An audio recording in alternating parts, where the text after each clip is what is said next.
just want to make sure that we can get get what happened down. Make sure I'm not characterizing this any differently than you would. Yeah, Man I'm not trying walks to. in, he's robbing the place. A bunch of people are on the floor. He's brandishing his guns his gun at multiple people. You agree that that's true? Yes. Okay. He's obviously threatening them for their money. You agree that that's true, right? Yes. Okay. So he turns around as he's leaving. Guy gets up, shoots. I counted 4 times. And then as he approaches, he fires 4 more times. After he grabs his gun, he fires 1 more time, almost point blank to the head. You consider that to be what we're discussing then? So I'm not. Yeah. And Okay, I'm stating all the first 8 shots are justified. Yeah. And I don't think the 9th shot is justified. Yeah. So panic fire is true, right? And it helps us understand the state of the mind of the individual, right? And whether or not the individual thought they were doing something wrong, right? And that's a perfectly reasonable thing to bring up in our current judicial system, right? In terms of whether or not this person should be prosecuted for what they did, right? And that's a perfectly legitimate argument against that said prosecution. But it's irrelevant to the facts of whether or not what they did was ethical or unethical, right? Like the action itself is against another person, right? So it doesn't matter what that person's state of mind is as to whether or not what they did is justifiable or unjustifiable. It just doesn't play into the argument. It plays into the way that we feel about it. That's ridiculous. Into the way that we no. How's that ridiculous? Because what is the justification for murder other than intent? What is the justification for murder other than intent? You can how do you know something's murder unless you're associating intent with it? So why is something not manslaughter but is murder? Right. An unjustified killing is an unjustified killing, so regardless of whether or not it's manslaughter or murder. Yeah, but it's intent. Intent is a distinction. No. The intent is the distinction between our current legal system's definition of manslaughter or murder. It's not a distinction between whether or not the killing is justified or unjustified, whether or not the killing is ethical or unethical. Well, yeah, it is. And I'll explain to you why it is. Because if you accidentally kill somebody, you are unjustified in killing them, but it's not murder. The intent. Yes. The intent's the distinction. And specific. Well, then specifically, I'm asking you why you're taking the intent out. Because the intent of this gentleman was not to murder. The intent of this gentleman was to stop. Because my argument isn't about intent, right? My argument isn't this is a bad guy that needs to be off of the streets. My argument is this is an unjustified killing. What's unjustified about it?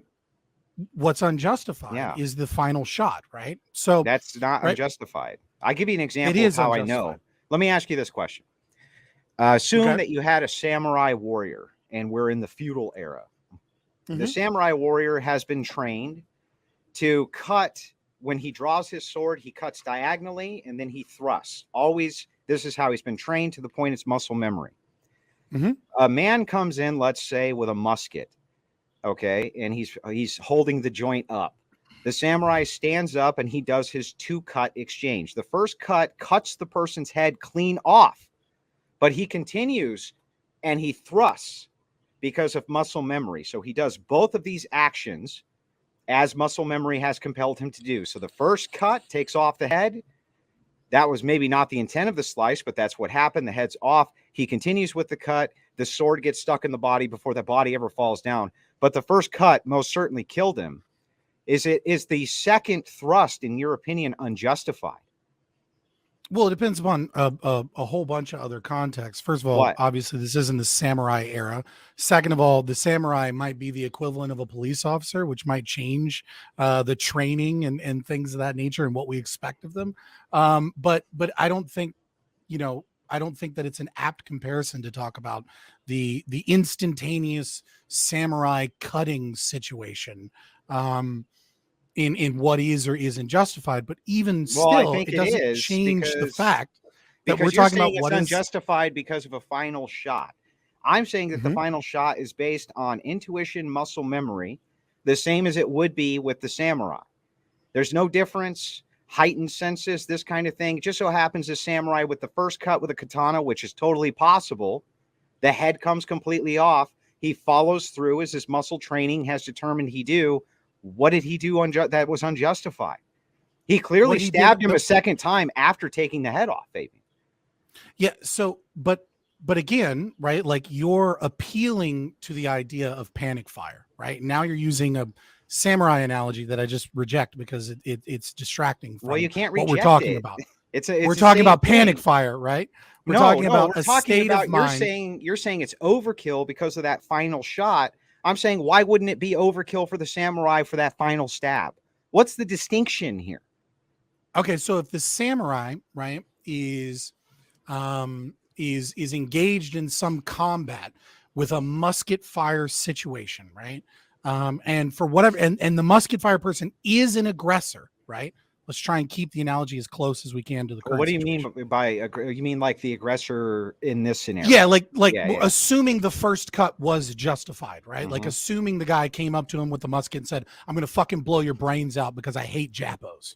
Right? And like came after him. Well, right? What if it's just a potentiality that he may, and he is pointing the musket, so he's under duress, he feels threatened?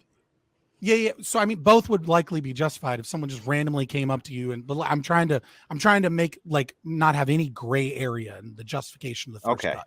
We'll assume for sure that the first cut is justified, right?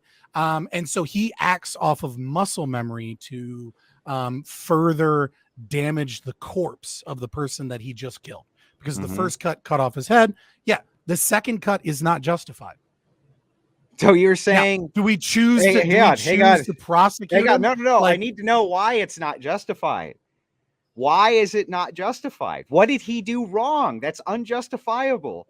Following through with the muscle memory he has, first swing, that he didn't know that the head intentionally came off. He doesn't know this psychologically. Inside of his brain, he's doing exactly what he's trained to do. Swing, stab. He swung, he stabbed. The circumstances just so happened the head came off at the first swing. So what do you think justification? What do you think? What is the justification then, as you see it? It seems to be that your argument, right, of the shooting is that because the initial shots were justified, right, because it was legitimate use of defensive violence, right?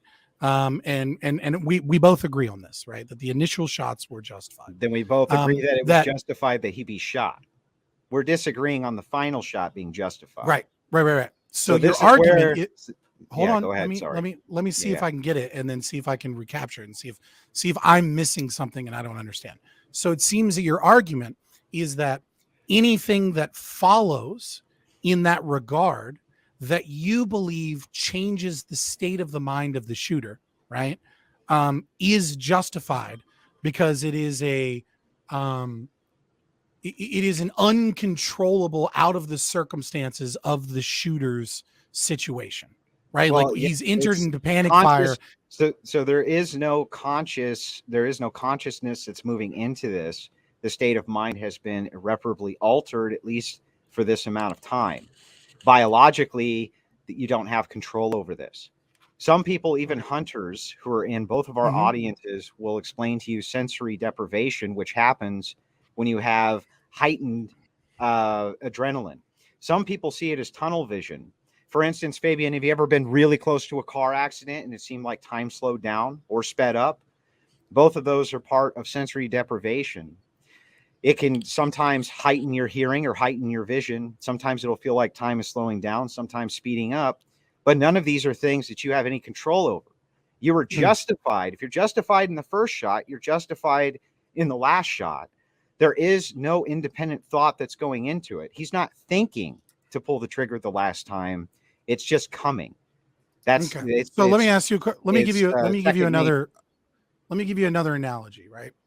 I have a rape gene. Right. When I get super excited and scared, I have an uncontrollable urge to just like rape motherfuckers. Like that's how I fight. Right. For whatever reason, I was like, I had a wrestling coach that was like, real handsy feely and taught me fighting the wrong way and like raped me. And so like when I'm fighting, right, I like my natural inclination is to bend the person over and get them onto their back and then pull their pants down and fuck them. Right. Now, let's say I get into a fight and the person that I'm fighting swung first, right? They swung first, they go to punch me, and I'm defending myself, and I get into the heat of the moment, and then the rape gene kicks in. And I pull down his pants and I start sodomizing him, right? Is the sodomy of the person that swung at me justified because I'm in a state of mind where I can no longer like really kind of control what I'm doing? And I was just defending myself, but because of the rape gene that I have, that was triggered by the trauma of my wrestling coach, I'm just going to sodomize. So I get the argument. So I'll just cut in real quick. Do we agree at any time the sodomy was justified? Do we agree at any time that the sodomy was justified? No. So I would. Okay. So if the answer is no, then if we were to agree, let's just say hypothetically the sodomy was justified, you'd have to make a justification for why him coming was unjustified. Right? You see what I'm saying? No, that's that's it, motherfucker. That's it. That's no. The sodomy's not justified. Right. And what the reason that the sodomy in this instance, the sodomy wouldn't be justified. The reason, right, that the sodomy is not justified, right, is because this person's not trying to sodomize you. Right? This person hasn't raped you. There's no restitution to be paid. Once the target is neutralized and you're no longer in a state of war, you don't get to then pull down their pants and sodomize them. No, right? That's absurd. The sodomy is unjustified regardless of you doing any type of self-defense. As is the execution shot. No, there is no execution shot. My argument is that this was not an execution nor an execution shot. This was a person responding under muscle memory, completely justified in self-defense.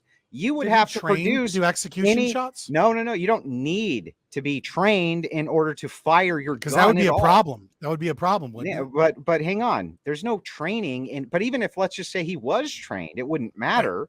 Right. What I'm saying is that when your senses become deprived, you're moving off of muscle memory, which at this point, I assume is something akin to this, Fabian. Just squeezing a trigger. And that's exactly what it looked like to me. He approached him while continuing to squeeze the trigger. Now, I can tell you he wasn't trained. The reasons I know he wasn't trained is he never would have approached him. He never would have gone over. He never would have gone over, tried to remove a gun. He never would have gotten close to him.